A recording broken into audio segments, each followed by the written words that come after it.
Thank you, everyone who's currently watching online. We'll be getting started in the next 15, possibly 20 minutes or so. Just as a reminder to sign into the course, please use the comments feature here on the live stream. And if you have any questions, please also use the comment feature on the live stream. That way they can be read out for everyone and have your answers your answers uh, responded to by our speaker. Thank you.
Good evening, everyone. Thank you for those who are with us in person and those who are online.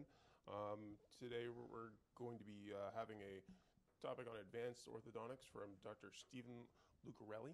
Yes.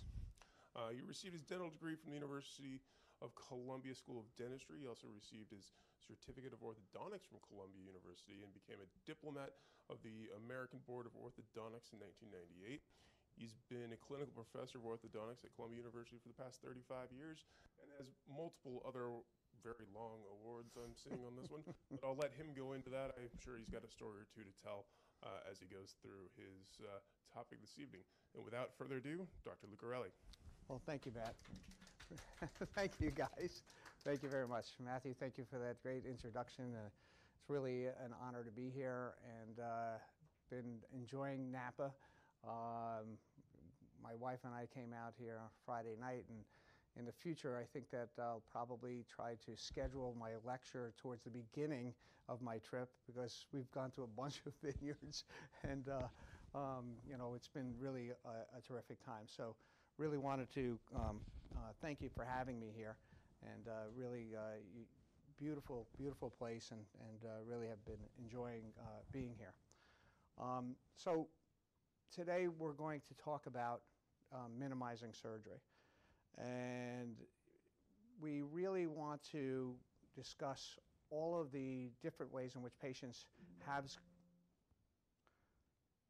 surgery, and that surgery like orthodontic surgery are very effective for certain types of problems, and we all have patients that require surgery and maxillary advancements and mandibular setbacks, and for those patients it's really important for them to have this type of treatment because it can be life-changing. And the thing about these types of surgeries, though, is that they're not minor. They're pretty major surgeries.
Open bites.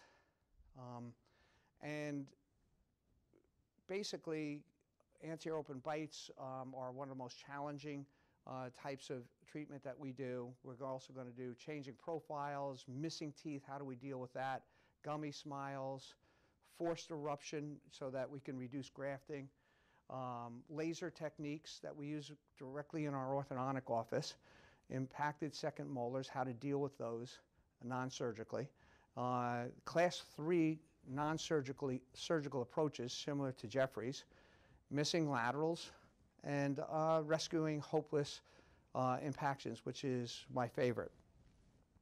So we have 10 topics, and I apologize in advance. We probably have about 700 slides to go through. But I made a bet with my partner, Joe. And I bet him that I can go through all 700 slides in an hour and a half or less. And otherwise, I got to get him a case of very nice wine. So I don't plan on losing that. So we will race through this. But I always have time for questions. Please don't hesitate to ask questions, and we'll address them as we go. So open bite corrections. All right. One of the most challenging things that we deal with orthodontically, and when we have a case like this, generally we start thinking about orthognathic surgery, just because it's so difficult to close down this type of a bite. And there are basically 4 ways in which we can close down a bite similar to that. One is through orthognathic surgery. We can do extraction treatment. That closes down a bite. We can use TADS, all right, and Invisalign, believe it or not. And Invisalign might be my favorite now. Orthognathic surgery looks something like this, where the posterior segment of the maxilla is impacted, and it's all done surgically, plated, and recover. But that looks like this during the procedure. It's pretty darn invasive. If we can minimize that or reduce it, it would be fantastic. It would be a fantastic service to our patients. This is the result of that surgical procedure. Very nice. But can we do that type of treatment without doing surgery? So one of the ways is with extraction treatment. And when we have an open bite similar to this kind of occlusion, we often think about taking out 4 buys. And typically, if we're trying to make a difference in a patient's profile, we'll take out first bicuspids. If we're trying to close down an open bite, we'll take out second bicuspids. And what's nice about that is the further back you go, the more you're going to protract the molars and therefore close down the wedge. And so if we can bring those posterior teeth forward by taking out second bicuspids as opposed to first bicuspids, you're going to have less of a profile change, and you're going to have more deepening of the bite. And when you look at this Panorex, you start talking about taking out second bicuspids because we're trying to close down the bite. But when we look closer, we can see that we have an impacted cuspid with a dilacerated root. So we might alter that and go for the cuspid and leave the second bicuspid in that quadrant. And that's pretty much what we did here, where just by taking out these second bicuspids and closing down the bite by bringing the posterior teeth forward, all right, you can have a nice result and a nice change. And if you look here, we use you're going to see this throughout the lecture, we use bonded linguals, for almost all of our patients.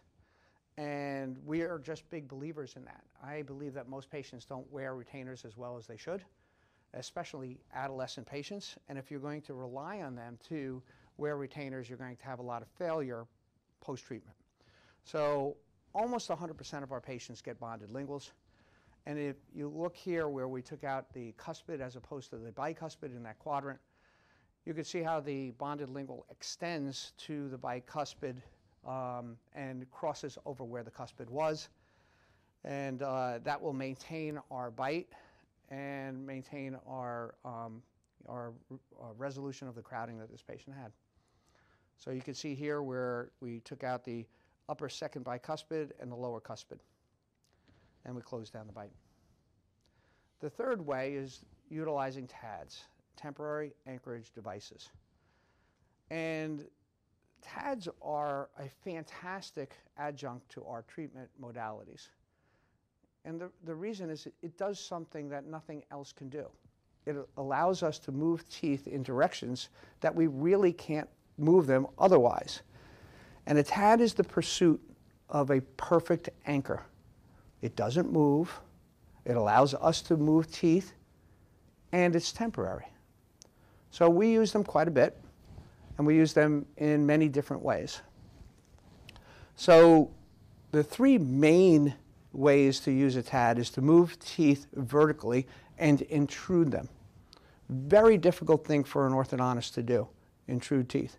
We can unravel crowding, we can close space, we can reduce overjets, but to actually push teeth up where we're not using a high pull headgear, which we don't use anymore, it's very challenging. There's not many things that can do that. And that's why it tips the scales towards doing surgery when we have an anterior open bite and a patient's only occluding on their first or second molars. Moving teeth backwards. So if we need to take front teeth and move them back and we have to maximize our anchorage, TADs are great. And we even use them to move teeth forward, and we'll illustrate that in a second. So moving teeth vertically kind of looks like this. We'd put a transpalatal bar in so we don't get any tipping. Basically throw 1 or 2 TADs in and simply power chain to it. Picture a temporary anchorage device as an immovable object that we're moving teeth towards. And if we have a case like this, why not use that? I mean, the alignment is pretty good. We're just hitting on our first and second molars, and that's it. So we did exactly that. We threw a transpalatal bar in, we put a couple of TADs in, which takes all of about maybe 10 or 15 minutes. Why do most orthodontists not use TADs? And I'm sure that all the orthodontists that you work with, maybe a handful, actually use TADs because it might be a little bit challenging, but mostly we weren't taught this in school. It was taught later, and we have to anesthetize the area, which orthodontists generally don't do. So it's really pretty easy to do. A lot of my orthodontic friends that do like to use TADs just refer it out to their oral surgeon. They throw the TADs in like that, and really a piece of cake if they don't feel comfortable doing it. We do it in our office. So we have this immovable object, right? And now we have a nickel titanium coil, a spring, power chain, anything you want to put on there. And the whole idea is to have this immovable object and move those teeth towards that object. And you could see just by intruding the posterior teeth over a 2-month period of time, maybe a millimeter, we've already closed down half the bite. After 4 months, we've closed it down more, and after 6 months, we're completely done. I will tell you, when I got out of school close to 40 years ago, the only way that this type of case would be treated was with surgery. And surgery, this type of surgery is pretty major. So if we can throw in a couple of pins, a couple of TADs, and be able to get this type of a result in 6 months with no surgery, I think we're doing a great service for our patients. So we go from there to there, to there, to there. And that's all over a course of 6 months. And if you really take a look, what I like to do when I resolve this is I like to leave the TADs in. You know, they'll stay in a year, 18 months. And if you just leave them power chained, you know, until they kind of either fall out, you take them out, you're going to make sure that the bite doesn't reopen. All right, so it's a great way to retain your correction for maybe a year or two. Just leave the TADs in. Leave those posterior teeth in, lightly chain it to there, and now those teeth won't come down. Your bite will stay closed. And you can see, just by having them sit there, if you look real carefully, you're going to see the first molars are no longer in occlusion because we have an immovable object that we've moved those molars towards, and we still have a force on it. So just passively, it moved towards that TAD even more. And that's our result.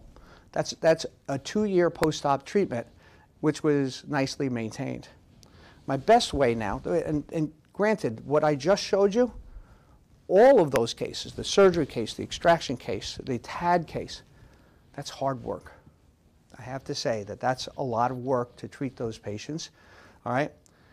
We have found that Invisalign actually works very, very well for this type of problem. And if we were to treat that patient that you just saw that we treated with TADs, we would today treat it with Invisalign. Why? Why does Invisalign work well for this particular type of problem? Well, you have 2 sheets of plastic in between your teeth. If you're wearing them well, you're going to get an intrusive force on your posterior teeth. Sure, we're going to build that into their clean check. All right, so we're going to do our clean check. We're going to build in intrusion. We're going to place our attachments so that we get proper intrusion. But just the mere fact of wearing 2 sheets of plastic in between your teeth, and we even have our patients sometimes eat with them. I know it gets a little messy, but we're using that plastic as a force to separate the posterior teeth, the first and second molars, so that the mandible can auto-rotate and close down. Pretty cool. So if you look at this patient's simplest case in the world, wore her aligners great, and if you look, she actually has space between her first molars. All right? And also the second molars. So those molars actually separated all by themselves just by her wearing her aligners. So closing down an anterior open bite like this is an absolute piece of cake. So we can use Invisalign alone. He still has his attachments on. We can go from here to here in 6 to 8 months real easy. Taking away those premature contacts. This was our predicted. This is what we got. And really very straightforward. I mentioned to you before that I like to use permanent retainers. I use permanent retainers for upper and lower, and I know that can be challenging. If you don't open the bite, you're not going to be able to put upper permanent retainers in. But we do it on all of our patients. And on patients that have an anterior open bite, we do one step more. We will make upper and lower permanent retainers that extend to the first bicuspids. The reason is it adds more retention and allows us to not worry about the bite reopening. So if you look at this similar case, years ago this would have been a challenge. Now we put Invisalign in. This is our beginning. This is what we're trying to achieve with our ClinCheck. Obviously attachments and things like that. This is what she started with. This is what she finished with, all in 8 months. All right, that was our predicted, and that's what we finally got. So this patient, who was 23 years old, did not need to wear braces, did not need to have surgery, did not need to have TADs. She just wore her aligners really well. And we used the side effect to help us close down the bite. The side effect is the fact that Invisalign, for good or bad, causes posterior open bites. Okay? If you wear them well, you will have a tendency, and if anybody out there is doing Invisalign, I'm sure you've experienced it, you'll experience posterior open bites for 2 reasons. Actually, there's 3 reasons. One is that you might get some posterior molar intrusion. 2 is you might get prematurities in your cuspids. All right, so that sometimes you're not adding enough width and taking away those occlusal interferences. And 3, Invisalign does not work as well as braces when it comes to torque. So if you're not getting adequate torque of the upper anterior teeth, you're going to have premature contact on your upper and lower incisors. So usually it's either cuspid interference, under-torqued upper incisors, or posterior teeth that have moved apart and need to settle back. All right, so we're just recognizing that, something that all orthodontists have to deal with, but by knowing about this, we can use that side effect to help us treat these types of patients. We can go from there to there. Then you have other types of open bites where you have edge-to-edge relationships, and posterior open bites. And this particular patient has posterior open bite because the prematurity is anteriorly, and he has all of this open space here. So we would love to correct this, but Cal is a special needs patient, and he has pretty severe autism. There is no chance that we would ever be able to get braces on him. No chance we would be able to make an adjustment. No chance that we'd ever be able to take braces off. But he's a really nice kid, really sweet kid, and we chose to treat him with Invisalign. For many practices, they would say, well, there's a good chance that they won't wear Invisalign. And that is true. There is a chance that they might not. I will tell you from my experience that most of my special needs patients wear their aligners better than my other patients. And they do a great job with it. Occasionally we might have a patient that won't wear them well if their condition is too severe. And we give it a try, and if we don't, we just refund the money to the parent. But it's worth that effort because it can be life-changing, and probably the greatest pride that I get in my practice is when we can treat a special needs patient and make their problems go away, make them more confident, and make them happier people. So, you know, Cal, there's no way we'd be able to put braces on him. But aligners were pretty easy for him. He wore them great. And here's a patient that within 13 months of treatment, you know, had this severe posterior open bite, edge-to-edge relationship causing wear to his incisors. I will say 20 years ago, before Invisalign, I did not treat this patient. I would not treat this patient because I did not have any other options. All right, those patients, we left them alone. We waited for them to mature. They may be 18, 19, 20 years old, and at that point we needed to treat them with surgery or something else. But orthodontists should recognize the fact that if they do have special needs patients, they need to put special effort into it to make sure that they are treated at the right time, just like every other patient, because they do a wonderful job with aligners and can make corrections like this in a very short period of time. So Cal was extremely happy, and it gave him so much confidence. It was one of the most rewarding things that we've ever done in our practice, and we do more and more of it all the time. Second, number nine, changing profiles and lip postures. So we have patients that have severe crowding. We have patients that, you know, have chief complaints of cross bites and things like that. But sometimes we have patients with chief complaints about their profile. And if we have a patient that has a bimaxillary protrusion and severe crowding, sometimes we would have to take out 4 bis just to resolve the crowding and then refer them for orthognathic surgery and do a 2-jaw procedure, which is very invasive. In her case, we wanted to do both things. We wanted to unravel the crowding, and we wanted to retract the upper and lower anterior teeth as much as we possibly can in order to reduce the protrusiveness and the fullness of her profile. And, you know, it's a challenge. There's a lot to that. So you can see how severely crowded she is. So taking out 4 bis was a no-brainer. We take those out, but most of the space is going to be utilized by just reducing the overjet and just unraveling the crowding. Unless you really control your mechanics, you're not going to make a profile change. Excuse me. So what we would do in this case is use TADS, and we would retract the upper anterior teeth.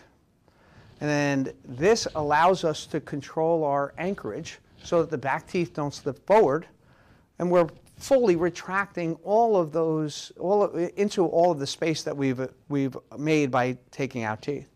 So we can start here with our 2 TADs, and we had 2 on the bottom placed a little later, and we're retracting both top and bottom so that we maximize the space that we have from the extractions.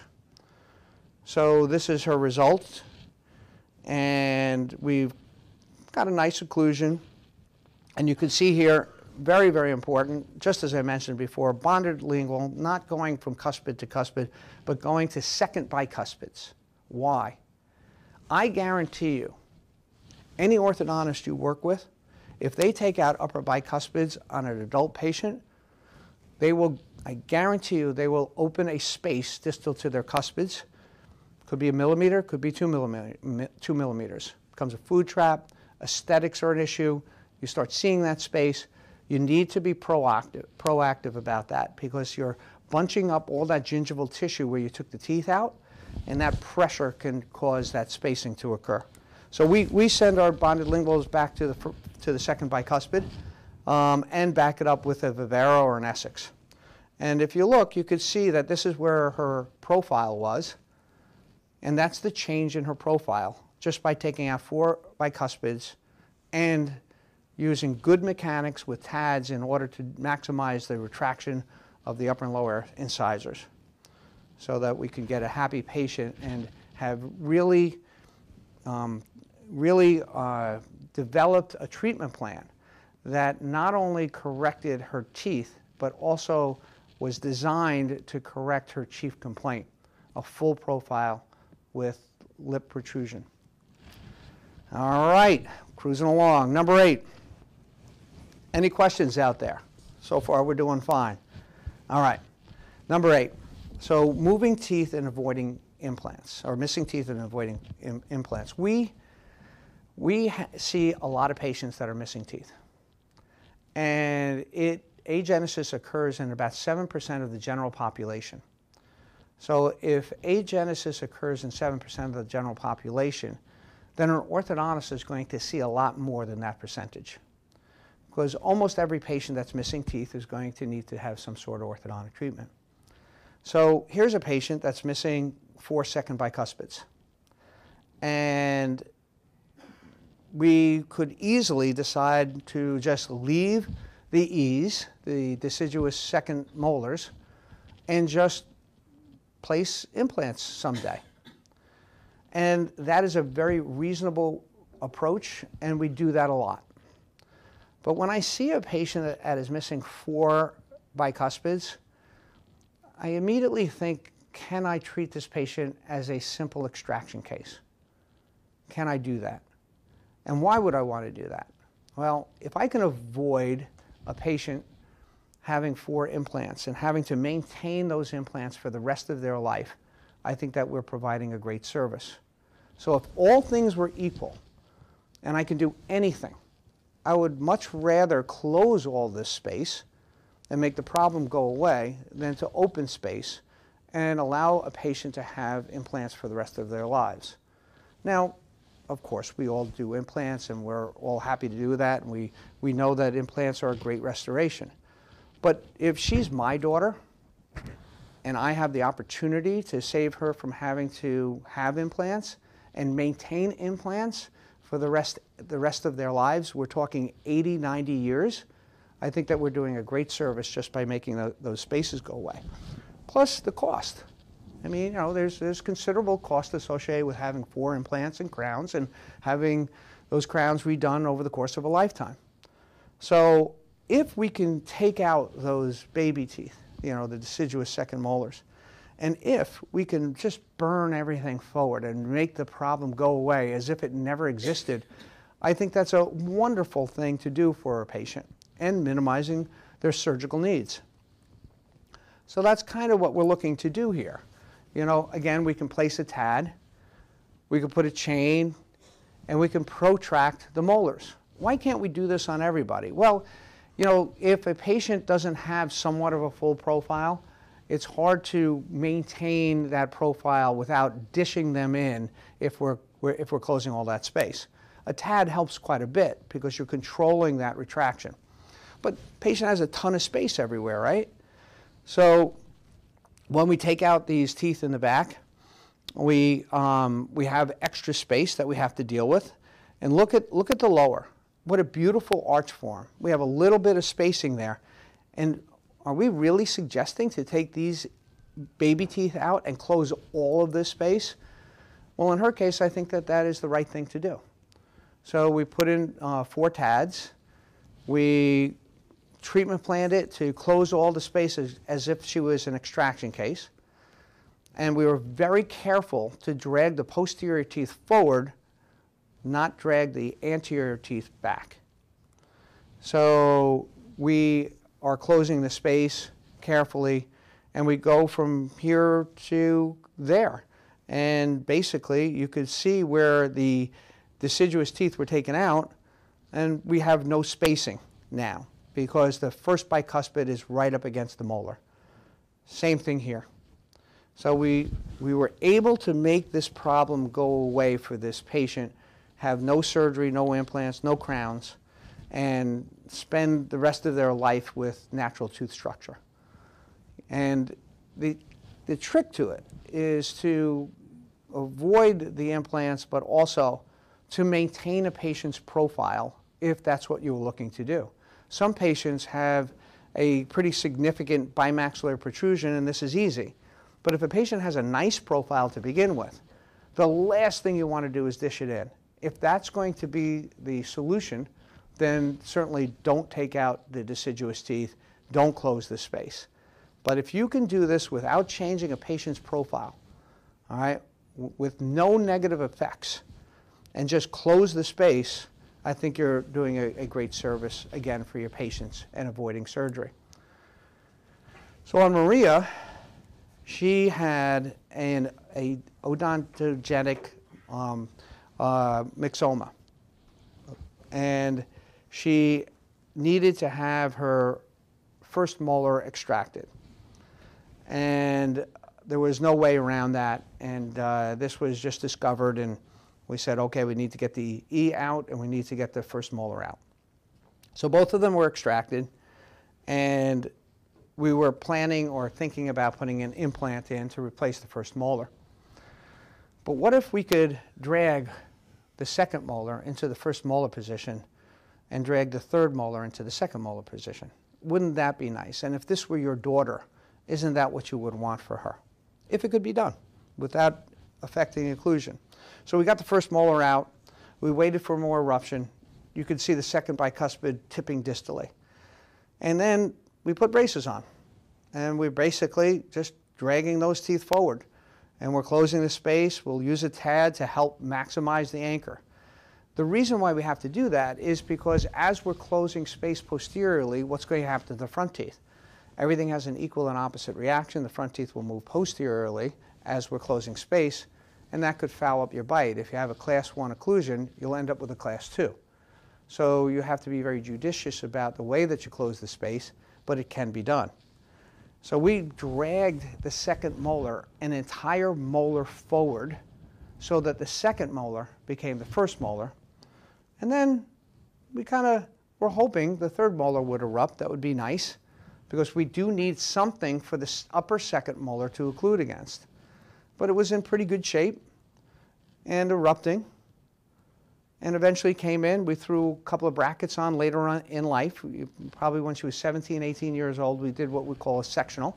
We threw in 3 or 4 brackets to finish the uprighting and eruption of that tooth, and really worked out very nicely without this patient needing to have surgery, a graft, an implant, and all of that. So it's very nice when we can take patients that have agenesis or have had extractions and through orthodontic treatment move their teeth and minimize the restorative and surgical procedures that were necessary on that patient. So anytime we can do that, we try to. All right, number 7, gummy smile correction. So we see a lot of this, and you know, it's something that is important to patients, that we recognize it. And when we consider correcting a gummy smile, the way that we typically approach it is through maxillary surgery. All right, so that we have to take the maxilla and move it upwards and let the mandible auto-rotate into that, or sometimes have to do a 2-jaw procedure. So this is Trudy, and she was very unhappy with her smile. And it wasn't just that her teeth were crooked, you know, and they are, but she also was disturbed by her gummy smile, and probably her chief complaint. And it would be wonderful if we could just do that.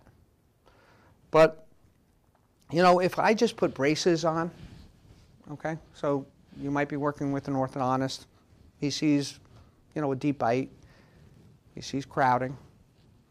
What's the solution? We'll throw braces on. All right? And I promise you, your orthodontist is going to make the teeth straight. Okay? We will get straight teeth if you throw braces on. But you're going to do nothing about correcting the gummy smile. The patient may even get a deep bite correction. All right? But you're not going to correct the gummy smile. So when you have this deep of a bite and a gummy smile, what would we like to do? We would like to intrude the upper anterior teeth. That's pretty much what the surgery does, right? So the way that we could do that is maybe by throwing a couple of TADs in, a couple of pins, immovable objects. We talked about how you can move teeth towards those objects if you can get them to stay there, right? So we throw in a couple of TADs. I'm telling you, it takes about 10 or 15 minutes. It's not that big of a deal. You do need good bone, all right? But If you go in between a lateral and a cuspid, there's plenty of bone there. Because we have a very deep bite. You don't even see lower incisors here. And she has a real gummy smile, where you would love for all of that to go away.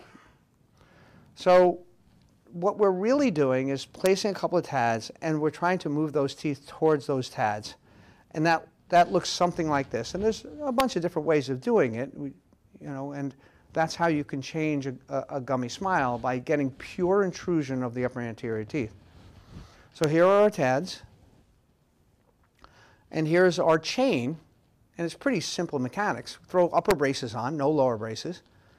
Put 2 TADs in. They're 8mm TADs, vectors. We chain to those TADs. They're immovable. And we're going to move all of these teeth upwards so that you see more lower incisor and less gummy smile. And you're going to see a collar on that left central. All right, and that left central collar will go away, and that's how we can see that we are actually getting true intrusion. And we're trying to move those incisors up. So you see the collar right there on both of them?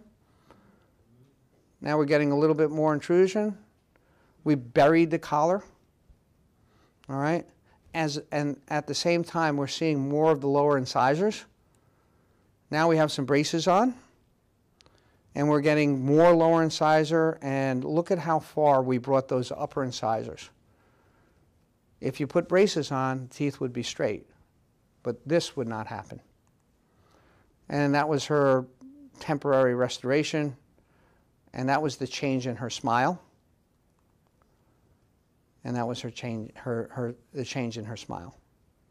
And a very, very happy Trudy. And like I said, it's just thinking it through, being proactive, and utilizing the mechanics that are available.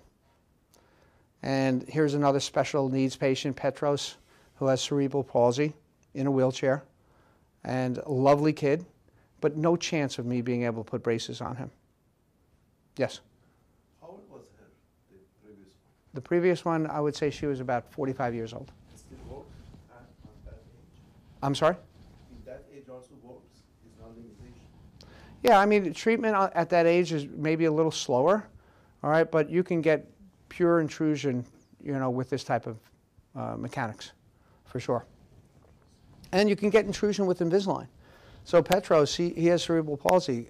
There is no chance of being able to put braces on him, all right? And he has an exceptionally deep bite, under-torqued upper incisors, and a pretty severely gummy smile. Have it in and have it out, right? And so this is favor, Petros take it out for me? getting his aligners. Okay, and put it back in. Fantastic.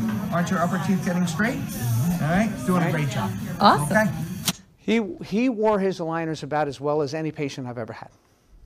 All right, and look, could we make everything perfect? Probably not, but we were able to put some attachments on him.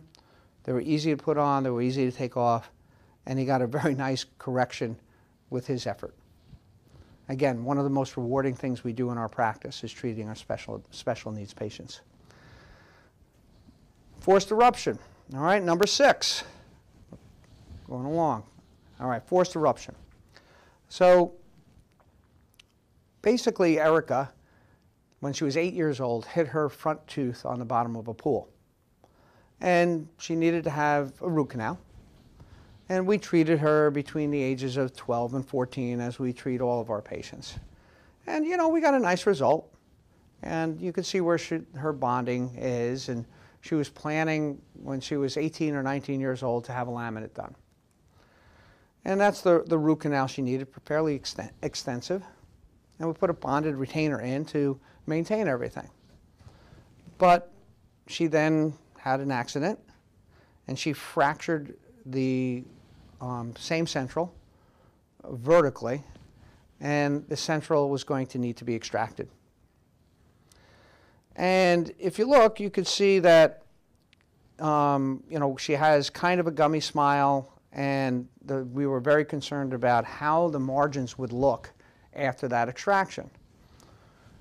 We all know that we can take a tooth out and we know that we can graft it, and the socket will heal, but how high will that gingival margin end up going?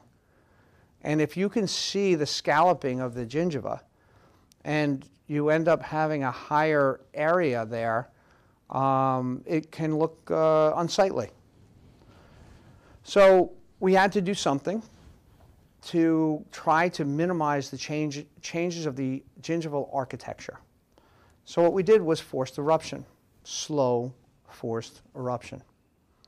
And every few weeks we just stepped down a wire, held it, and got a half a millimeter at a time. Stepped it down a little more.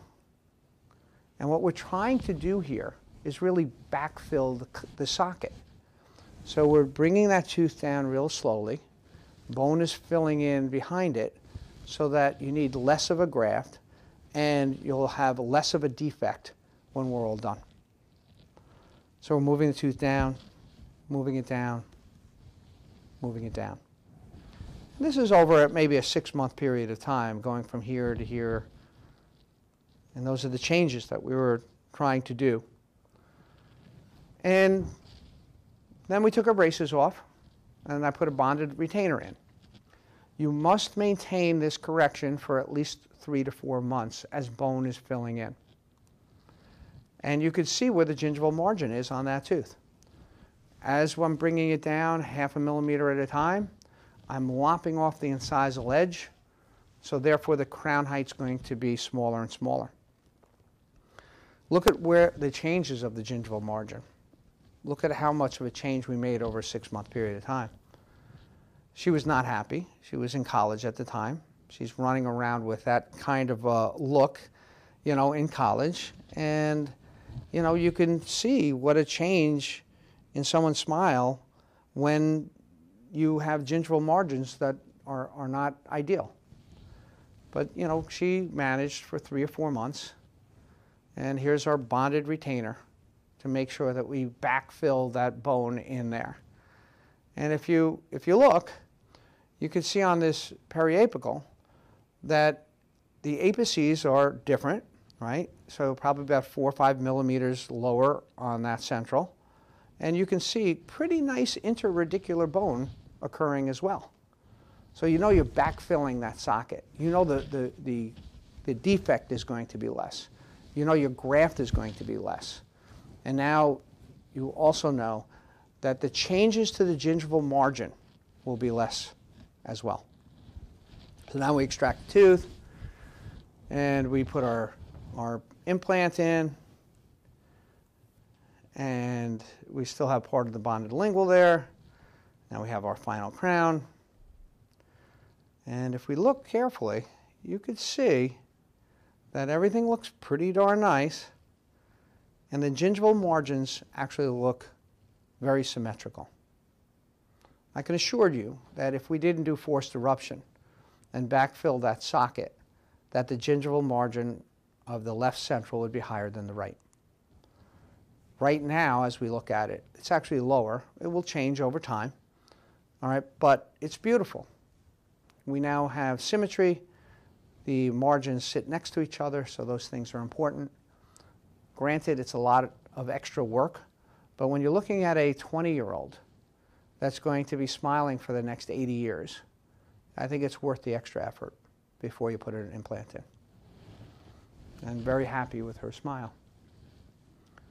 All right, and here's a patient that was referred to me by a prosthodontist.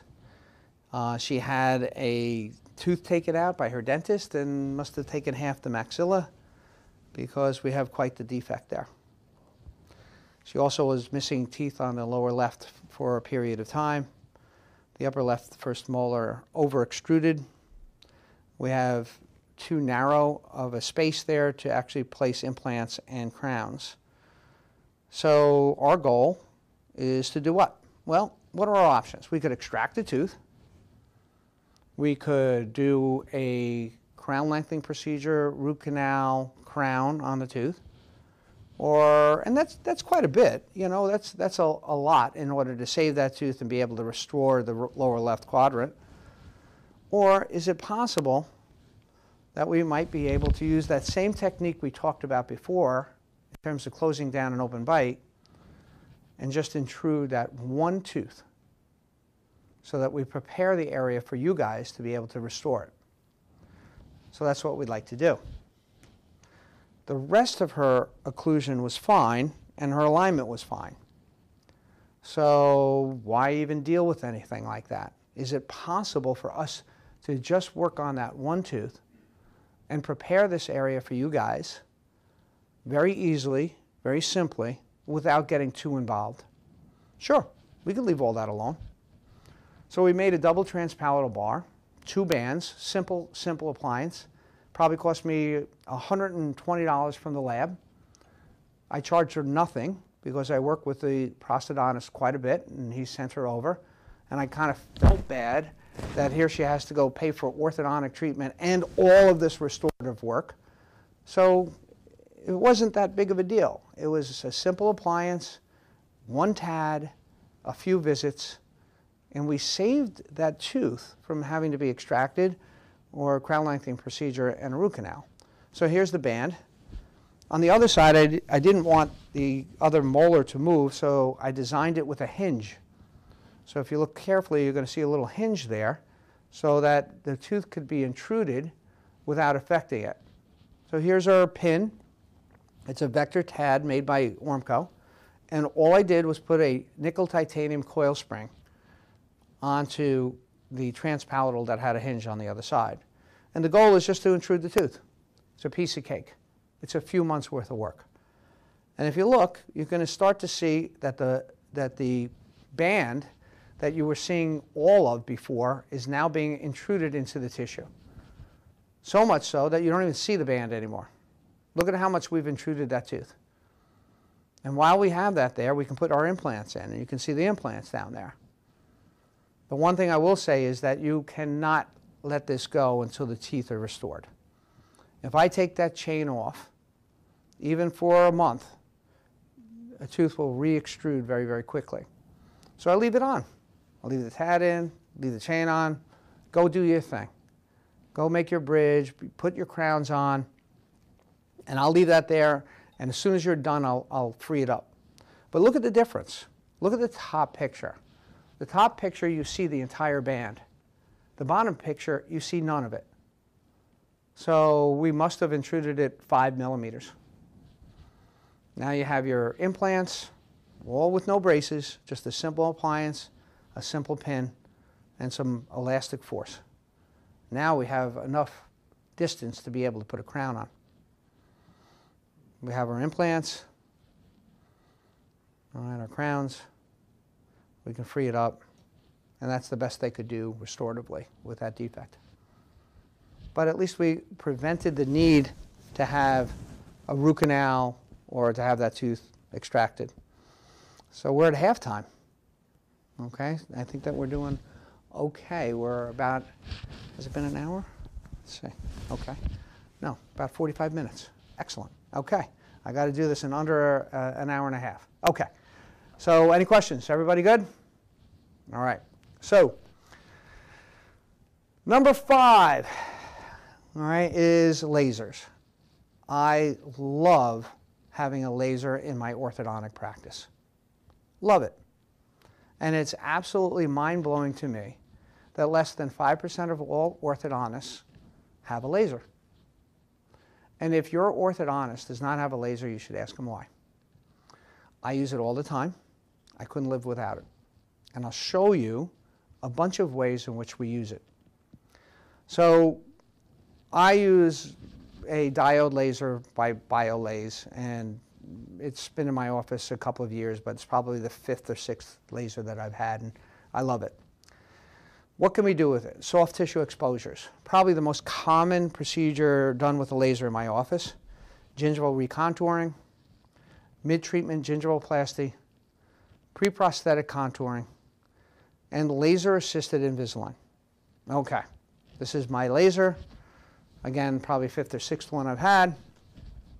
And this is a soft tissue exposure. So here's a patient, all right, severe crowding with impacted cuspids, right?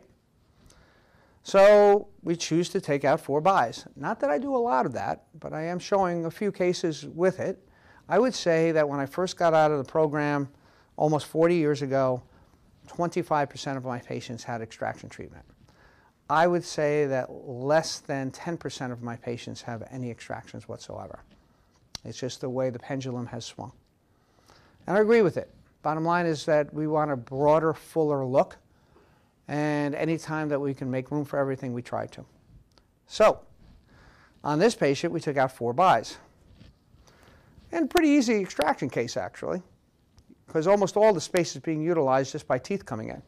But after a year of extraction, a year of treatment, our cuspids still have not come in. They need some help.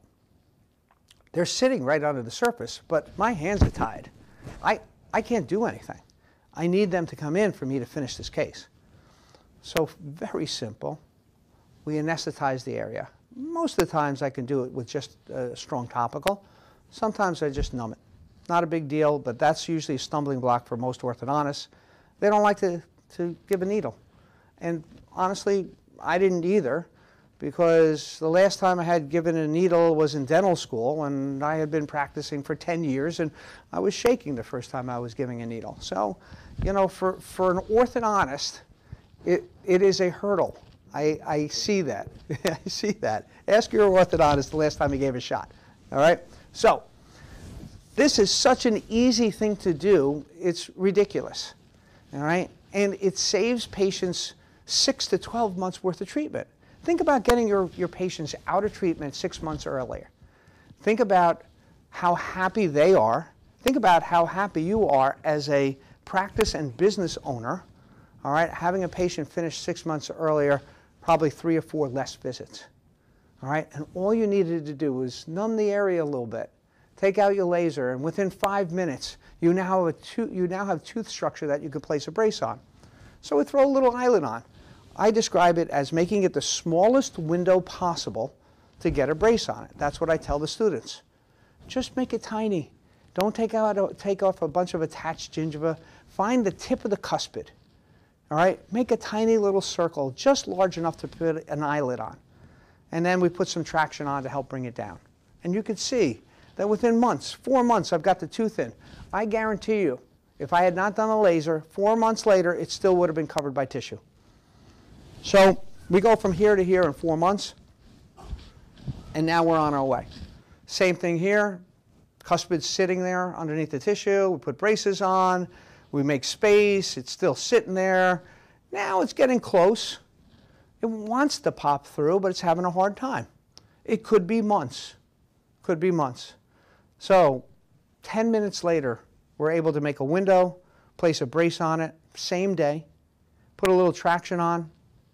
The following visit, 6, 7 weeks later, we're able to get a real brace on it and bring that tooth down and save that patient 6 months of work. Now we really have a reason to do this, not just for time, but look what's happening to the cuspid and the lateral. Cuspid's starting to resorb the root of the lateral. Can you let that sit there? Are you going to do nothing? Or maybe just send it for a surgical exposure? You know, and exposure is a bit, you know, or you could just make a little tiny window and it looks something like this. So this is real time. I anesthetize the patient, little topical, gave a small injection, all right, waited 5 minutes and did my laser. So while I was waiting, I went and saw 2 other patients. I came back. I do this in a private room. Everybody wears glasses. All right? But this is how long this procedure takes. Doesn't hurt. There's no post-op. We tell our patients to not have anything too spicy, nothing too hot or cold, maybe no citrus. And also to just clean it with kind of a Q-tip, you know, so that you're not scrubbing against it. Other than that, it's a day of charred tissue, All right, so you can see the border is charred, and that's it. All right, and I use peroxide and a Q-tip just to get the charring away, and you got nothing. Now I can throw a brace on it, bring it in, and if you look at the first picture. You know, look at the hygiene of this patient. So not only were you waiting for one tooth to grow in, all right, not only was it starting to resorb the root of the lateral, but you've got a kid that's not brushing well. You tack on an extra 6 to 12 months of treatment, you're going to get decal and other problems. So there's so many great reasons to do this easy procedure. In addition, for the orthodontists out there, you know, there is insurance reimbursement for it. I typically will, the way that I approach it with the parents is, you know, we'll look into your insurance, see if they cover it. If they don't cover it, it's $300. Not a big deal. If they do cover it, typically it's around $500 for a 15-minute procedure. So it's quite a profitable way of approaching it. And lasers cost, today they cost maybe $6,000 to $7,000. And I took a one-day course, 7 to 8 hours. All right, you can do it online. You don't even have to go anywhere anymore. All right, so picture that. It's, you know, $7,000, 7 hours, and you're doing laser procedures that are helping your patients get out of braces faster, preventing root resorption, and getting reimbursed. So here's a patient, similar situation, right? But worse. Cuspid is sitting right on top of the lateral. What do we want to do here? Maybe we should get the lateral out, right? Because half of the root is already gone. Get the lateral out. Let's maybe consider doing cuspid substitution. Because we know that if a cuspid crown starts erupting into a lateral root, we know who's going to win. Cuspid crown every time. Okay? So here it is. We've got a lateral that's in trouble, and we've got a cuspid that's impacted. Well, we could take the lateral out. I'd rather not. Or maybe we can erupt it into its proper position. So the first thing we do is make some room. Then we can see the cuspid underneath the tissue, right? We just need to grab it. So if we make our little window, tiny little window, and we give it a diagonal pull, all right, and we're erupting it into the mouth as we're tipping it distally. So you see how the chain is going in a diagonal fashion. Is there anything else you notice on this film? You're going to notice that we are not engaged in the lateral. It's as if that lateral has no bracket. Why? Well, if I hold that lateral in position, as the crown of the cuspid passes the root of the lateral, it's going to wipe it away. It's going to resorb it. But if I allow that lateral to freely float around, the root's going to kind of move out of the way, the cuspid's going to erupt faster and better, and you may not get damage to the lateral. So I don't engage the wire. The only reason the bracket is there is for aesthetics. If I took the bracket off, all right, it would be exactly the same thing as you're seeing here, just that it doesn't look great, you know, not to have a bracket on your lateral when you have a bracket everywhere else. So I just bend a wire around it. And look at this. We've got the cuspid erupting. Now we've got it kind of sitting into the right position, and you can still see I do not have the wire in the bracket. That tooth is free to float around anywhere it wants. And now I do another laser procedure. And look at all the crown I have now. Throw a brace on it.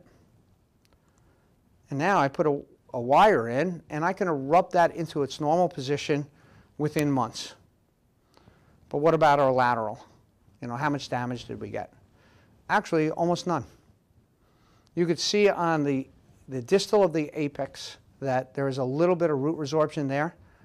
All right, but other than that, that's a pretty darn healthy lateral incisor. Had we not had a laser, or we did not take action, whether that be with a surgeon, I could promise you that that lateral would not have survived. Very simple. Sometimes we're just waiting. Everything else looks nice. I'd love to get out of braces. You know, I'd love to be finished, but what do we got? We got a slow erupting second bicuspid. 10 minutes later, I've got a window.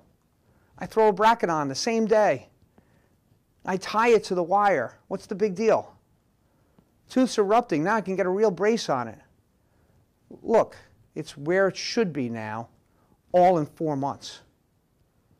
That would have taken at least an extra 6 months in order to come in. At least an extra 6 months. You saved this patient from having lower braces for an extra 6 months because you did a 10-minute procedure. And, you know, this is Douglas.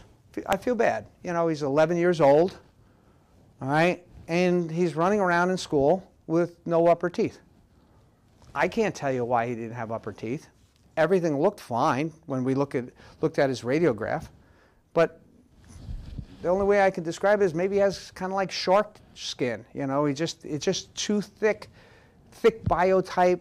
Teeth just didn't have enough eruptive force. They're sitting underneath the gum tissue.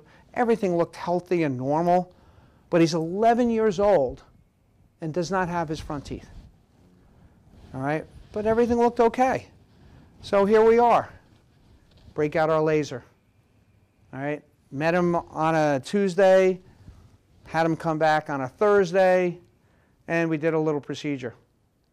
All right, put his lower braces on. We made a little window. The way that I kind of describe this is kind of putting a little hole in a grocery bag. All right, once you have a little opening, everything kind of breaks through. Same thing here. All right, we did both centrals, then we looked at the cuspids. I've already got a laser in my hand. What's the big deal? Expose those guys as well. All right, and we're able to now get brackets on everything and bring them in. By the way, not only is this a wonderful service for a patient that 6 weeks later they have their front teeth, you know, and now we can finish lining everything up and seeing them every 6 weeks and getting more alignment and more alignment 16 weeks later. It's such a rewarding thing for our practice, for him, his confidence level, his family. You know, they send a ton of patients because we made a difference in his life. All right. In addition to the fact that insurance probably paid about $1,000 for this, and it took me 45 minutes. So we went from here to here in 16 weeks. All right. And the procedure I did on him took less than 45 minutes to do. And it just, doesn't it make so much sense? Why wouldn't an orthodontist want to do this type of a procedure when it's this simple and right in the office, as soon as you're exposing the teeth, you can get a brace on it? It just makes a lot of sense. Gingival recontouring, one of my favorite things. So this patient, just like the last patient, has a thick biotype.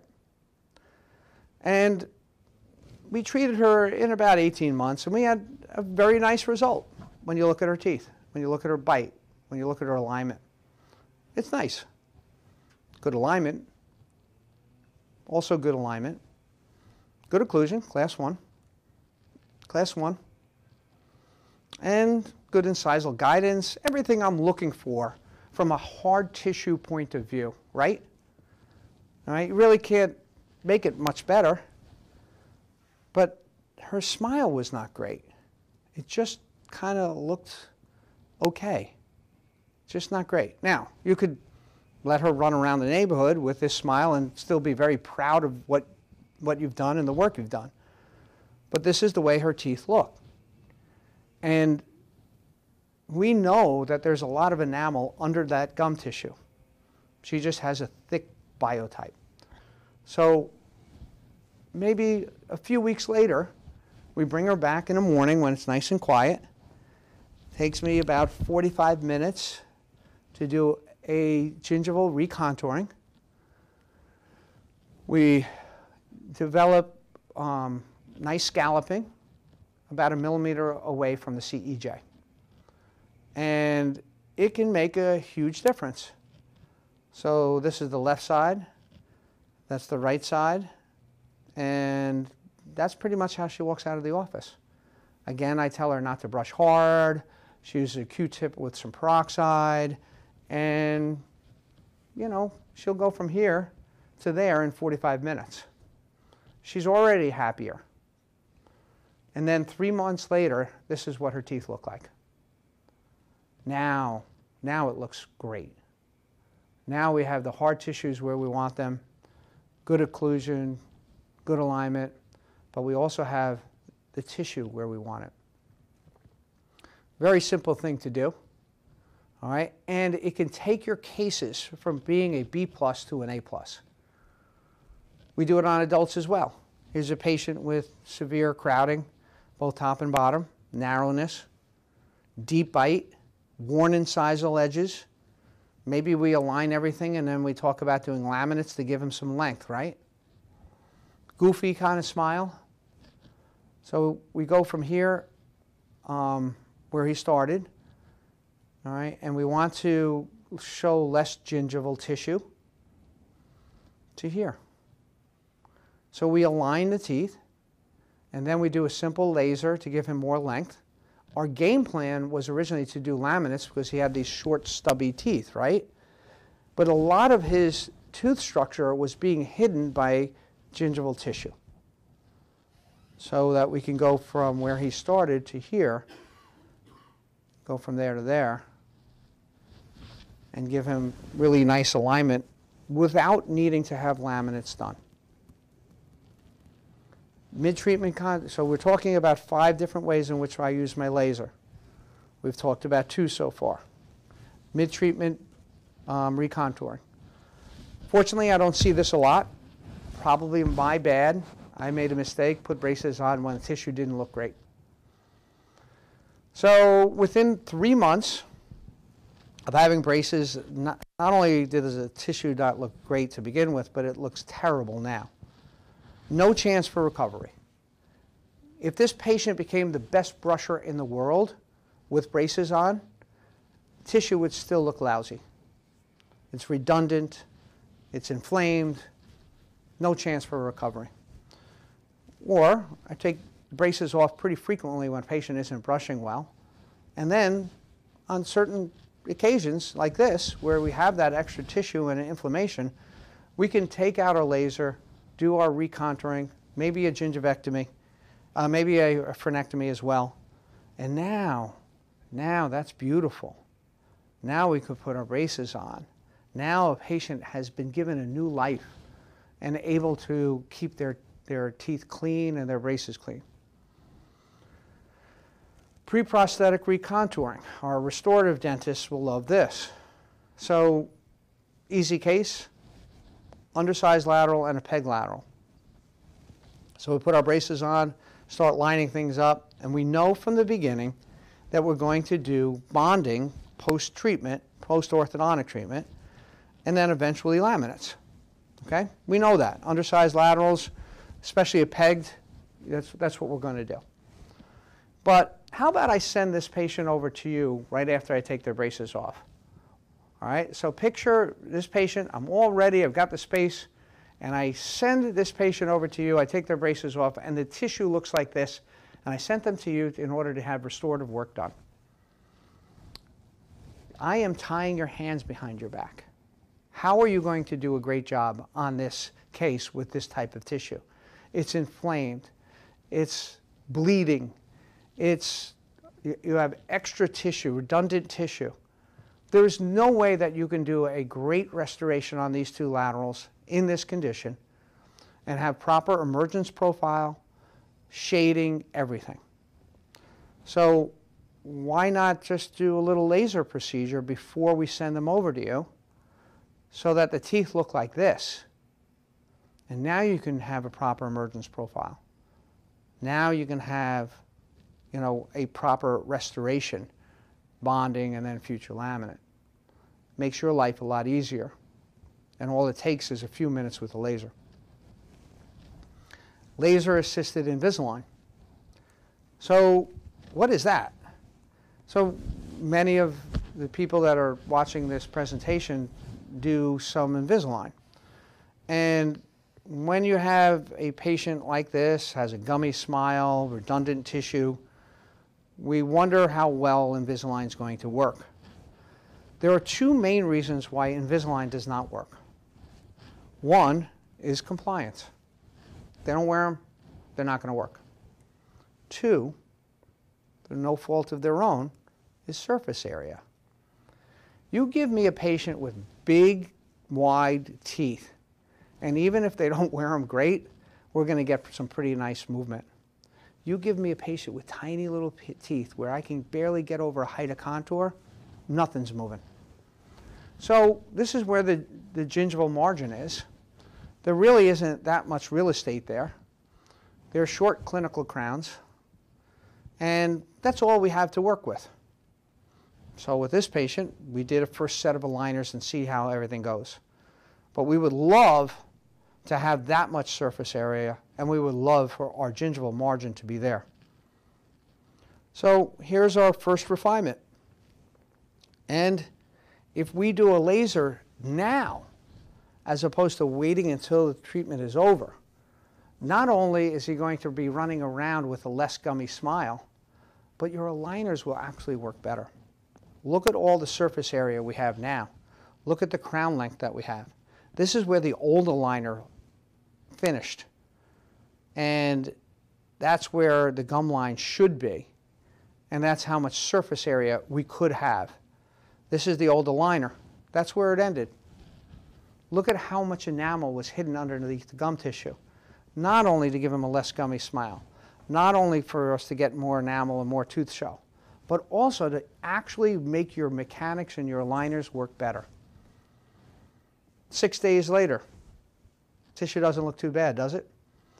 6 weeks later, all right, that's when we're going to get our new aligners out. But this is 6 days later. He puts his old aligner in. That's where it ended. That's where the tissue is settling. This is our 6 weeks later. Perfect timing. So after our laser, we used our iTero scanner. We scanned the case. It takes me about a month to get everything back after I do my ClinChecks and everything. 6 weeks later, the tissue looks great. We went from there to there. And look at how much more plastic, how much more surface area, how much taller these aligners are to grab the surface of the tooth. And that's where the gingival margin is, right there. And that's where our aligners end, giving us all of this real estate in order to help us move teeth. And this is Rosa. Same thing, short clinical crowns. Put some lower braces on for bite opening, but they're still short. And you can see the laser procedure I did. Here's one side. Here's the other side with a frenectomy. Super easy. Look at the difference in terms of where the old aligner was ending. Look how much tooth structure we had hidden under gingival tissue. Look at how much length we have on these crowns. And look at how beautifully the aligner fits and grabs onto these teeth. So we talked about how important lasers are. I showed you 5 different ways that we use them in our office. And that I think that if an orthodontist is not using a laser, they're missing out. And they can treat their patients better. And this talk is about minimizing invasive surgeries. This is not one of those. This is easy, simple, no bleeding, no nothing, no post-op. This is simple. Okay, impacted second molars. Unfortunately, orthodontists deal with this all the time. It's rough. You know, molars can be really severely tipped. What are we going to do with this type of a impaction? All right. So we have a few choices. One is we can extract the second molar and hope the third molar fills in. We can surgically upright it.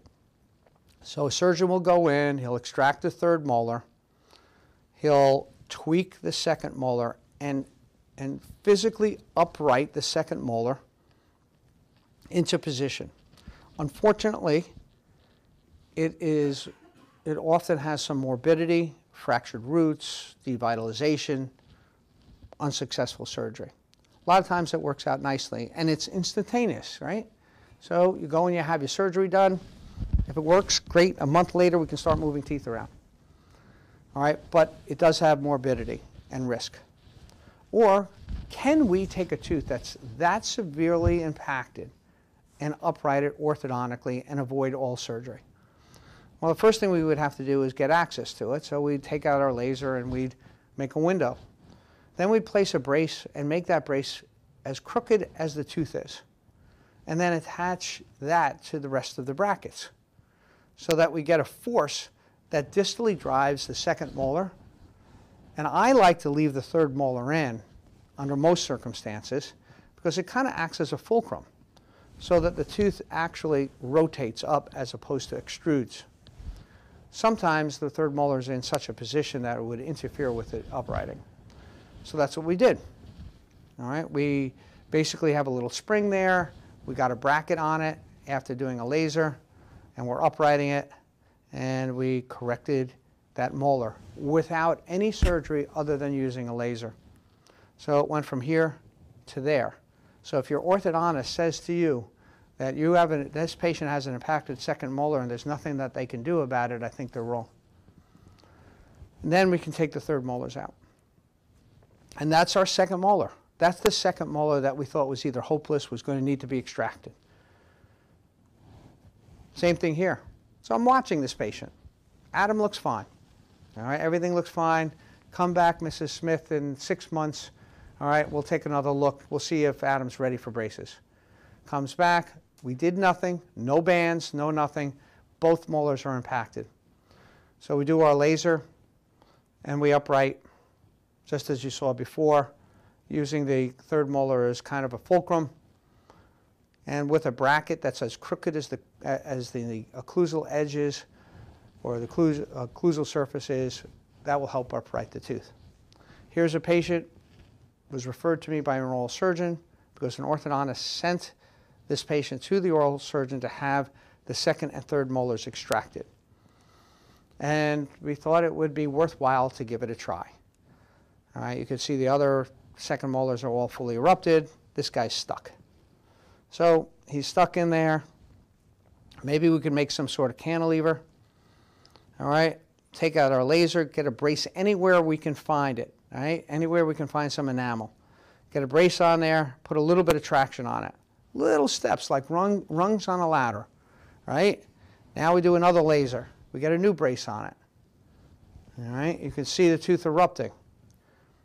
And then we do a third laser.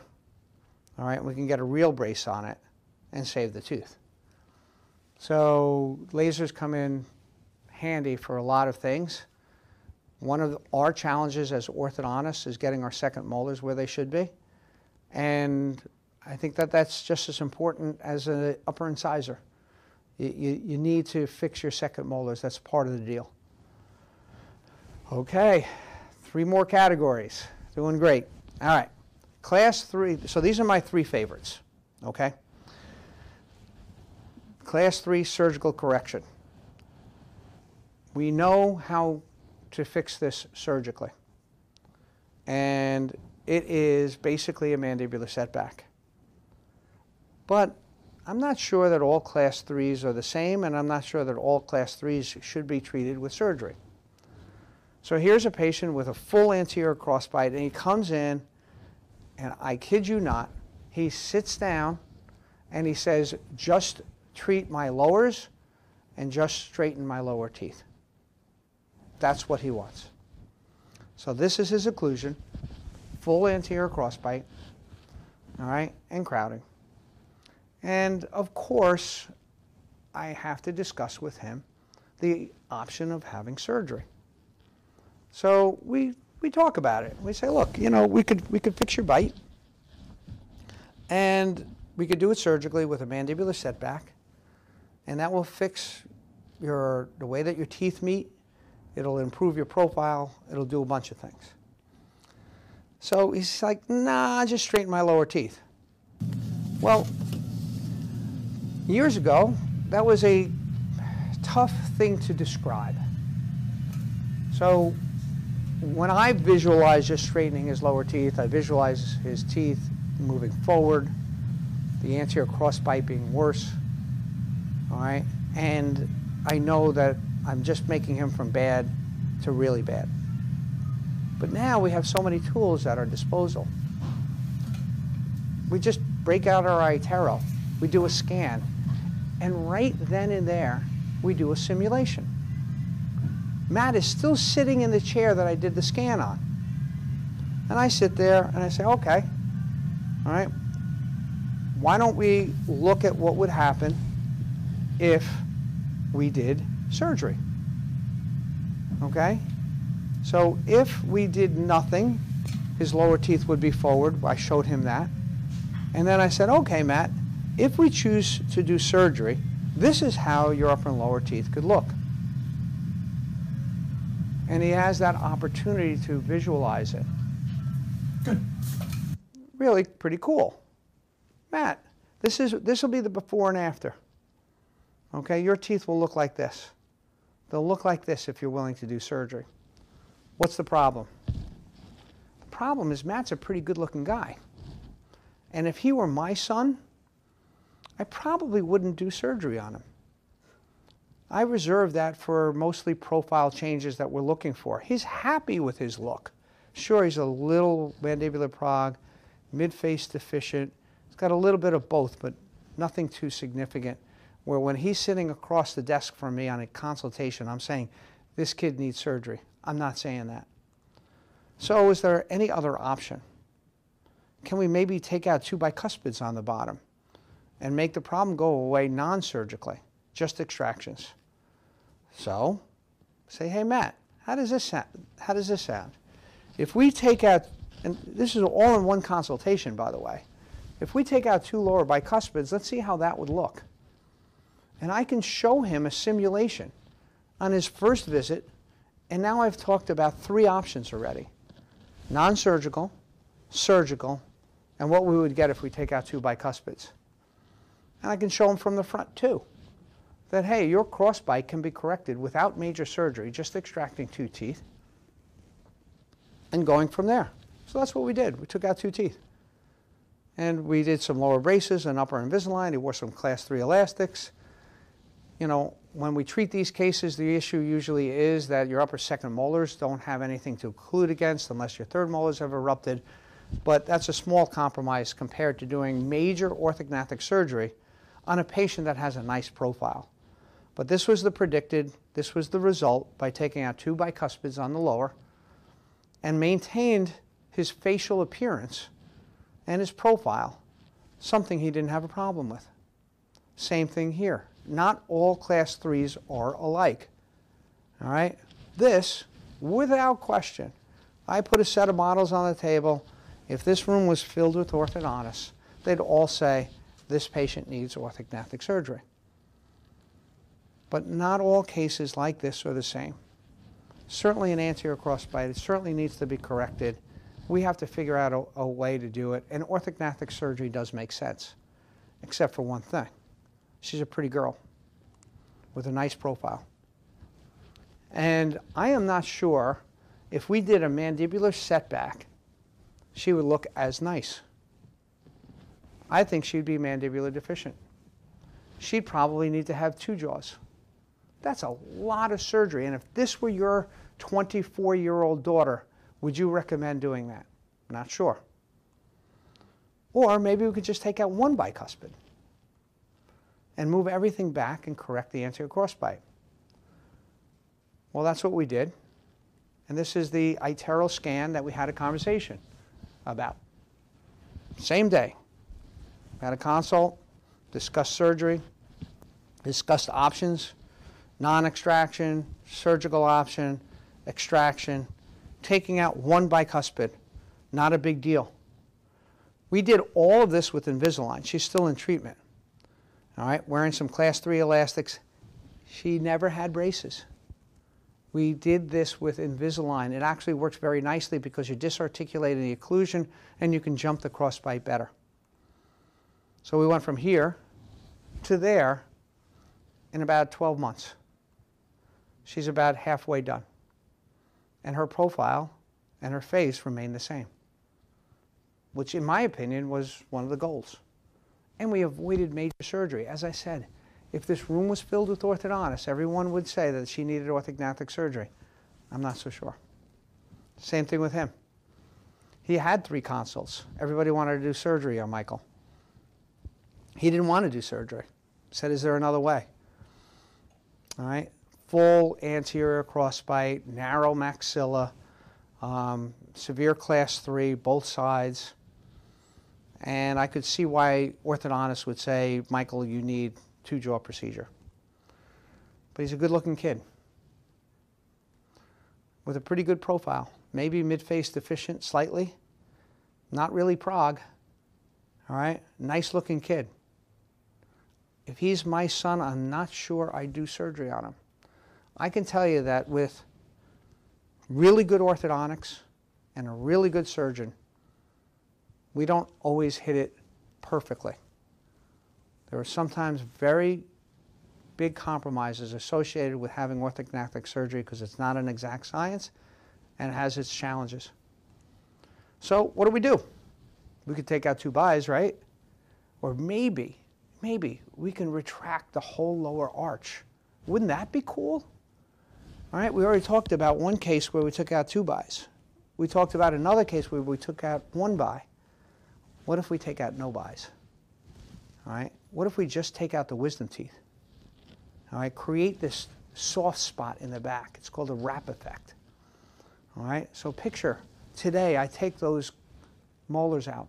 All right, not me, but the oral surgeon takes the molars out. Right, and then we utilize that space and that soft area back there very judiciously and push the whole lower arch back. Can we do that? Well, we can. All right, and it looks something like this. Put a couple of TADs in, immovable object, something to pull teeth towards. Use a chain, pull them back, and jump the crossbite. So here we have it. We have what's called a buccal shelf TAD. I did not put this in.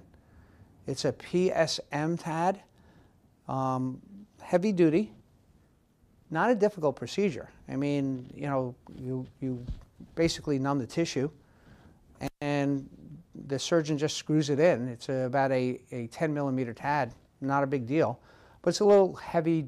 You know, the TADs I use are a little bit thinner, all right, and they stay very nicely. And all I'm doing the easiest thing in the world. All I'm doing is chaining to an immovable object. And I'm taking the whole arch and bringing it back, putting a bunch of chains on, and everything's distalizing towards those TADs. All right, that's our movement. And that's our movement. How cool is that? That we can move that whole segment back. And look, all right, we're already at the point where we have jumped the anterior crossbite. Patients wearing Invisalign on the top, braces on the bottom, moving everything towards the TAD, wearing some class 3 elastics. And if you look, you can see right here where we've jumped the crossbite already. And we're pulling, wearing upper Invisalign. And then, you know, I sometimes leave the TADs in while he's wearing upper and lower Invisalign and wearing some class 3 elastics so that we can go from here to here. Class 1 cuspid relationship, anterior crossbite completely corrected, going from here to here with no surgery at all. And what's beautiful about it is we took a good-looking kid and kept him good-looking. Made no changes. No surgery, no extractions, except for the wisdom teeth. And then we have adolescent patients that have these types of problems. And if we catch them at the right time, we can fix even this without surgery. I'm sure that everybody in this room and at home has dealt with orthodontists that said, oh, we're just going to wait and let them grow. All right, we can't fix this. Let's wait until they're 18 and then do surgery. Well, there are a lot of things that we can do to either minimize it or avoid it. And years ago, I used to use a palate expander and a face mask. And there has been a lot of studies on face mask therapy, and even when it's worn well, you only get a 2 to 4 millimeter improvement of the maxilla. That's not a lot. And they're very difficult appliances to wear. So picture putting in a palate expander, jacking open the maxilla so that you're loosening up the sutures, and then wearing a face mask to help protract the maxilla. I have not had a lot of success, and maybe coming from New York, coming from Long Island, kids just aren't going to wear a face mask like that.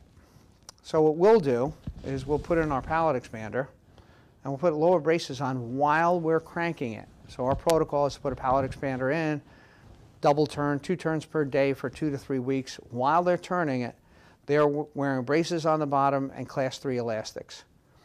And because the suture is nice and soft, we'll get some jaw correction. And the fact that they're only wearing rubber bands, not a face mask, they'll wear the rubber bands almost all the time. Compliance is much better. Face masks are hard to wear. They're uncomfortable, compliance is very poor. Rubber bands, compliance are much better. So we can get a protraction of the maxilla. And that's exactly what we did with this patient. Anterior crossbite, all right, deficient maxilla, all right, look at her upper lip. Look at where that upper lip is. She's got a mid-face deficiency. So we put our palate expander in, we have hooks on the palate expander, and we have her wear rubber bands to the lower arch. And here's our alignment we're starting to get. Now that we took the expander out that day, we put braces on, and we've got kind of a mess. Everything is all over the place. Put our brackets on, we start aligning, and we've jumped the crossbite with class 3 elastics off of a palate expander that softened the suture of the maxilla. And we get that correction. And we go from here to there in a normal amount of time. Now, can she grow? Sure. She's only 14, 15 years old. But, you know, growth on a girl is going to stop maybe when they're 16 or 17. Occasionally, if I'm concerned about it, I'll have them wear a Vibera or upper and lower Essex with some rubber bands to sleep just to hold it. But I think that this is a great service as opposed to an orthodontist just saying to you, let's wait till the growth is done and we're going to do upper and lower jaws. And look at the nice profile change we got. Great balance. That upper lip came forward quite a bit.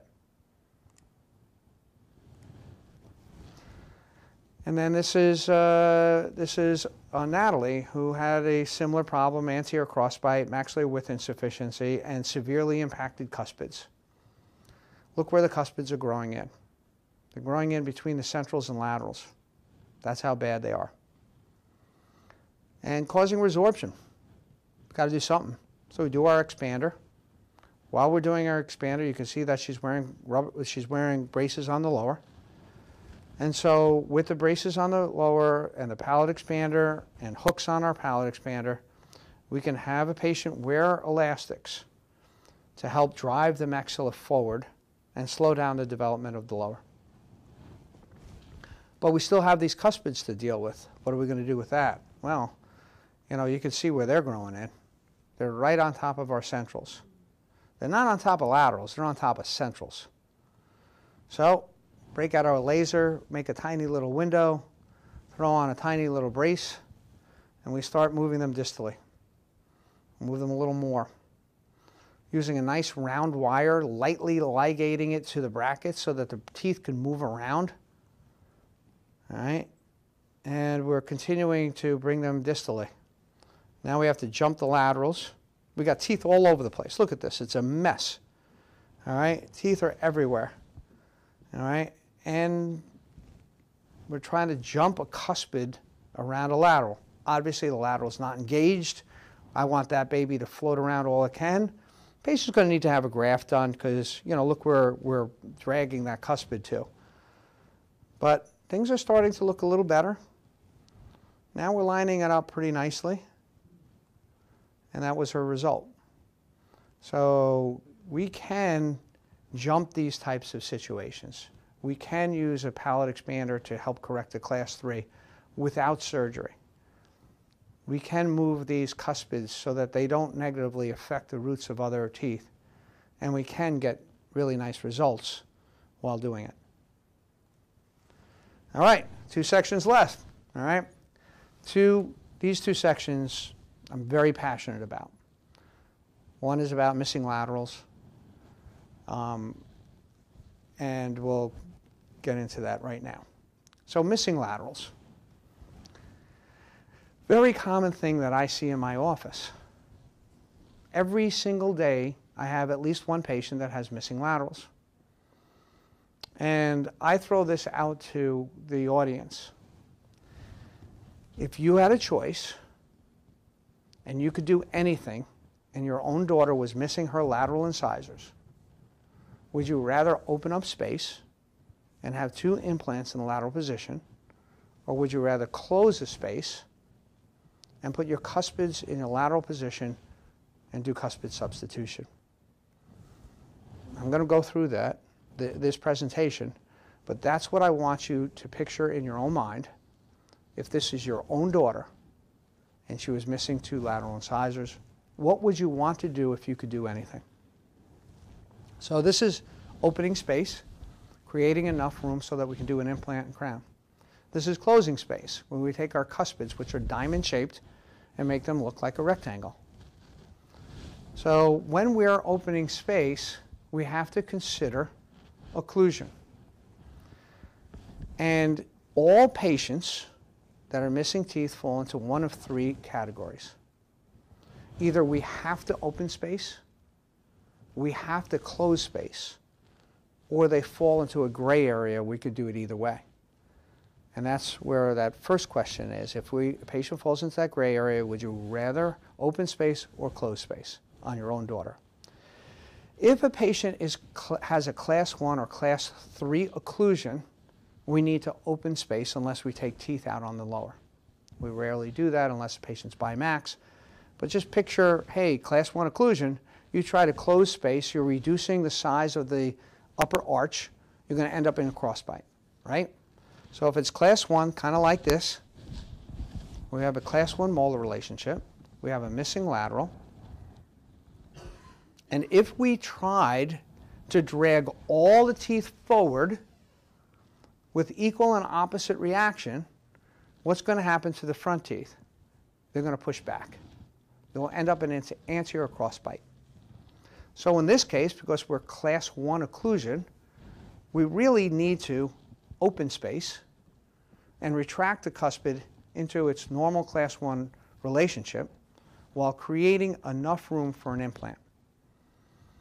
What I like to do is not only create the room, put a bonded retainer in, and we don't stop at just a bonded retainer.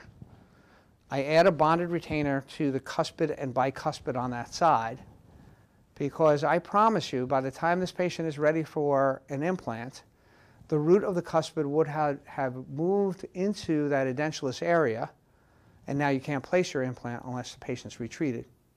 So we put a sectional, all right, you'll see it right on that cuspid, all right, it's connecting the cuspid to the bicuspid so that we don't get any changes. And we have at least 7.5 millimeters, which is a requirement. So if you even put in a 3.5 millimeter implant, you need 2 millimeters of crestal bone on either side. So that's a total of 7 millimeters. We need to make sure that our roots are parallel and that we have room for our implant. And that's our result. Same thing here. Patient's missing 1 lateral, has a pegged other lateral. Class 1 molar relationship. Got no choice. Got to open space. All right, so we open space, and now we plan on Maryland bridges. Why? Well, we mostly start our patients when they're around 12 years old. That's when we start doing this work. And typically we finish them when they're around 14. Now, if it were your own daughter, would you want her to have a flipper in high school and first half of college, or would you go for the investment of having a Maryland bridge? So I would say the majority of my patients, I'd say 99% of them, have Maryland bridges placed. And what's nice about that, it kind of holds everything in place. I do make sure they still wear a Essex retainer at night, because even if you put a 3-unit or a double wing Maryland on either side, each of them can move amongst themselves, and you can get a space, you can get changes. They have to wear an Essex. Some patients, some restorative dentists like to do a single wing. I understand the reasons for that, and we can get into that another time, but a lot of my doctors like to do double wings. But this is a double wing. All right, here's our Maryland bridge. And we started there, put the cuspid into the cuspid position, class 1, left the molar in class 1 molar relationship, and did our restoration. Same thing here. We have a missing lateral. We want to retract because it's a class 1 occlusion, almost a class 3, right, guys? All right, so if we look at this, missing that lateral, but look at the molar relationship, we're going to distal drive that. We're going to create room here. And look at the nice space that we've developed. So we have more than 7.5 millimeters. We have parallel roots, and you got your sweet spot, right? What a nice place to put an implant. Okay, in the meantime, we put our Maryland bridge in. Patient finishes up when she's 14 years old. Everything looks good. All right, has a Essex, goes to sleep with that at night. Comes back a few years later, goes to Michigan, right? She's a cheerleader at Michigan with a Maryland bridge. And she's now 20 years old. And she shows up at my office. She wants to go forward with an implant. And because she had a Maryland bridge, because she wore her retainer, everything looked fine. So we got lucky. That doesn't always happen. But let's talk about the steps associated with going forward at 20 years old. All right? She has now gone 4 or 5 years being edentulous in that lateral position. Even if she had enough bone to place an implant, she probably does not have it now. We need 2 millimeters of bone all the way around, circumferentially around that implant, mesial, distal, labial, and lingual, in order to put the implant in. So she's probably going to need to have a graft. So she comes back during the summer, in July. She sees me, and she sees her restorative dentist, who then sends her to the periodontist. And the Maryland bridge that's held up for 5 years needed to be taken off so that they can do a graft. And then the Maryland bridge needed to be replaced while she goes back to Michigan. Okay? Now she comes home for Christmas. Maryland bridge needs to be taken out. Implant needs to be placed. And the Maryland bridge needs to go back in. Goes back to Michigan. And then she comes home a few months later to finally have the Maryland bridge taken off and the implant-supported crown placed. A lot of steps, right, guys? Even when everything goes perfect, it's still a lot of steps. And a lot of times things don't go perfect.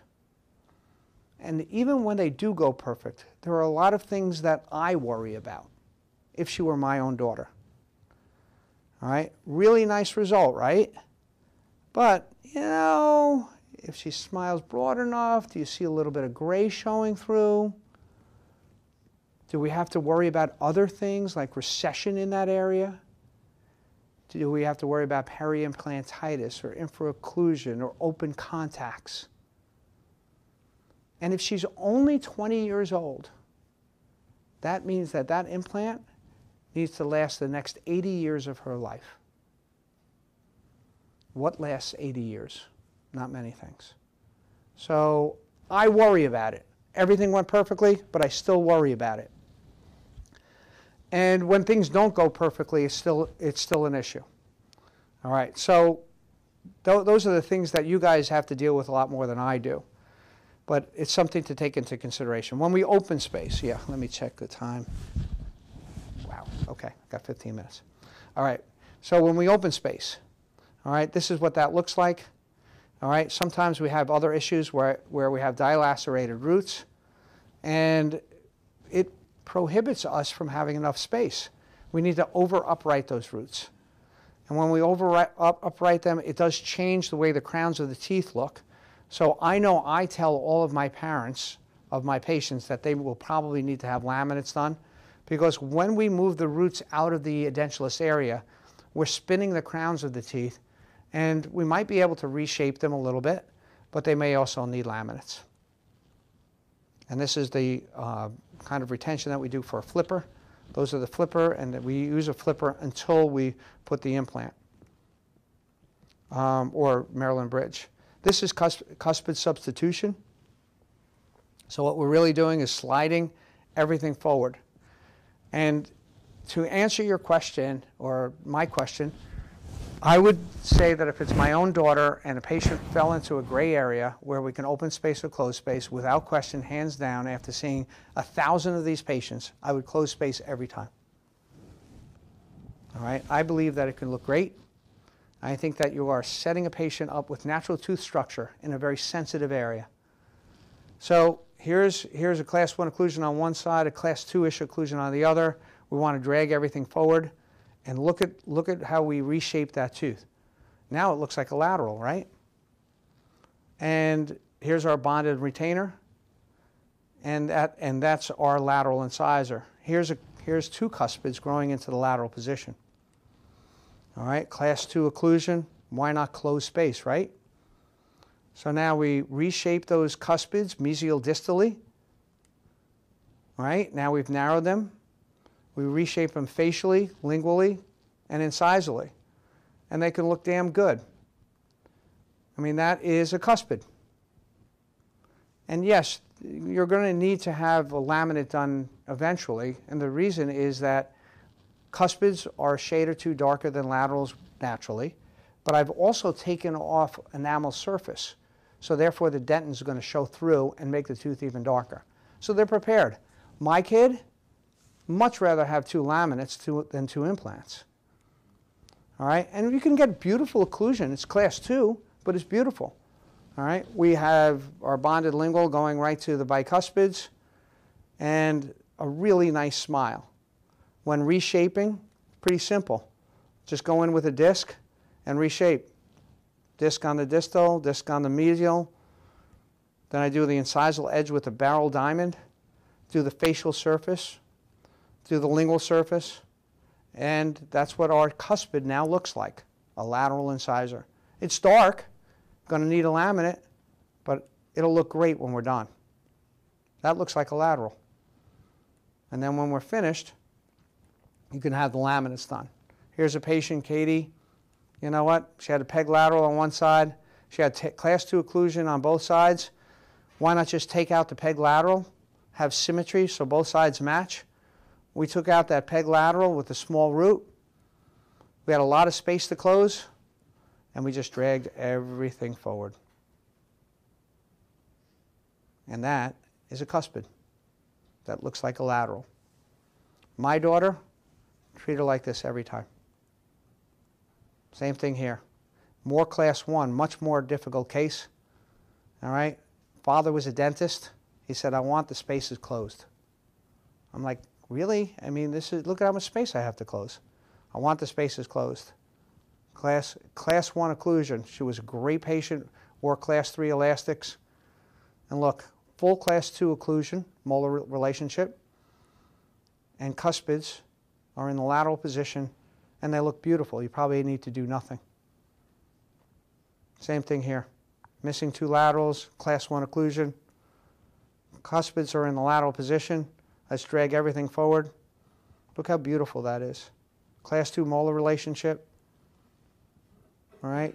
Bicuspids are in the cuspid position. Look at those cuspids. I'm very passionate about this.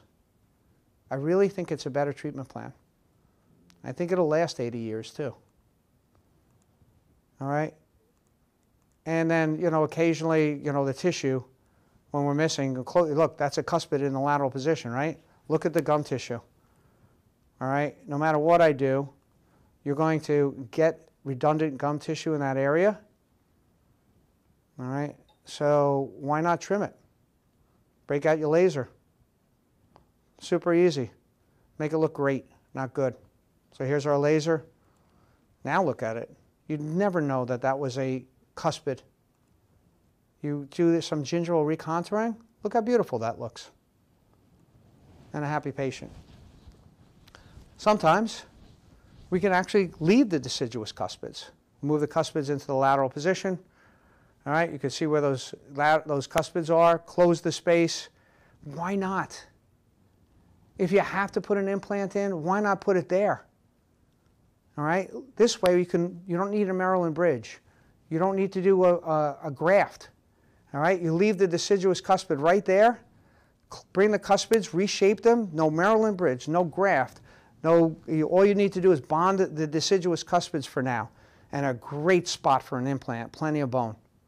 The last one, real quick, my favorite non-surgical procedure, because cuspids need to be exposed when they're impacted, right?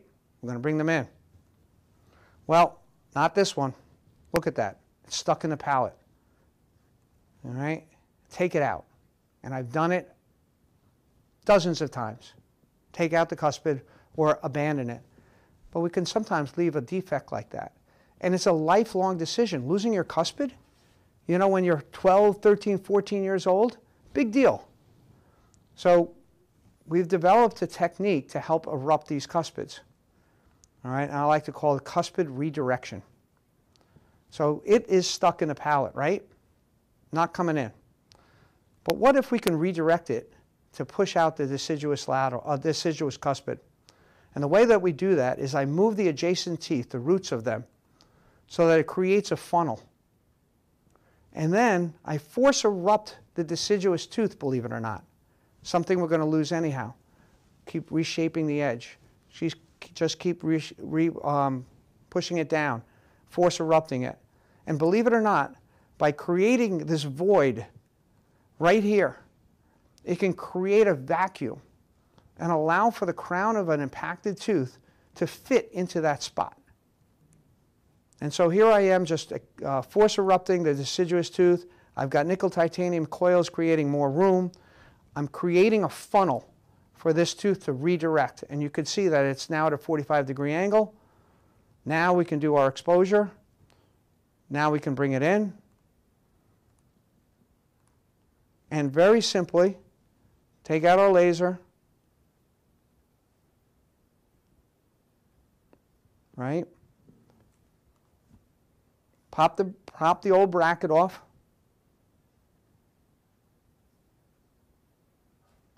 And place a new one.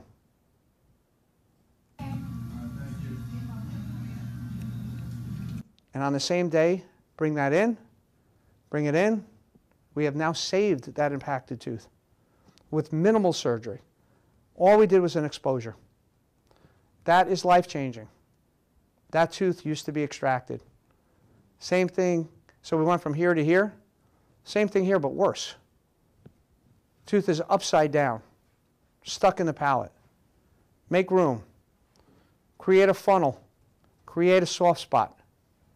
A vacuum. This tooth went from here to there with no surgery. To there. To there. Without any surgery whatsoever. And last one, last case I'll show. Tooth is sitting right on the lateral root. Totally impacted. Get it out. You're going to lose the lateral. Or maybe we just make some room. Maybe we create that funnel, that vacuum, that soft spot, and super erupt that deciduous tooth, creating that vacuum. Look at it redirect into that spot. Look at the void. There's no bone there. It's got to follow. Right there. Look at that. No surgery. No effect on the lateral. Cuspid just continues to erupt. I've done nothing. Throw a bracket on it and finish it there. That's where we started. That's redirecting it. Goes from there to there to there without any surgery whatsoever. And a happy patient. Thank you. Thank you so much. You're very welcome. Sorry if I ran over a little bit. No, that's great. Oh, no, Dr. Legray, thank you very much for coming in. For everyone watching online, we will go ahead and send those CEs out to you tomorrow via either fax or email. If anyone has any further questions, we'll keep the stream going, and you'll be able to ask Dr. Lucarelli here for the next 5 minutes or so. Other than that, I hope everyone had a great presentation. Thank you again, Dr. Lucarelli, and we hope to see you again next time next month. Thank you. Great. Thank you for sitting through that. Oh, it was great. Thank you.